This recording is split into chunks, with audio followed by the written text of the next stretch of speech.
Se acerca la Navidad,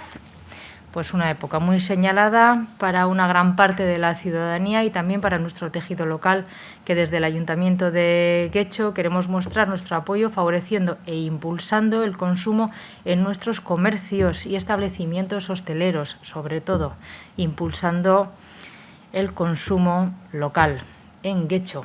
Por esta razón, bajo el lema Elige Guecho esta Navidad, hemos elaborado, en colaboración con todas las áreas municipales, un extenso programa de actividades para poder conciliar la vida familiar, disfrutar del ocio y consumir en nuestros comercios. Siempre, eso sí, con prudencia y atendiendo estrictamente en todo momento a las recomendaciones sanitarias y de seguridad vigentes, porque el bienestar y la salud es importante para los guechotarras, será una prioridad para este ayuntamiento. Queremos que tanto la ciudadanía del municipio como quienes nos visiten disfruten y consuman en nuestros comercios y hostelería, un sector que en colaboración con el área de promoción económica está haciendo un gran esfuerzo para ofrecer el mejor servicio y su mejor imagen también en estas fechas.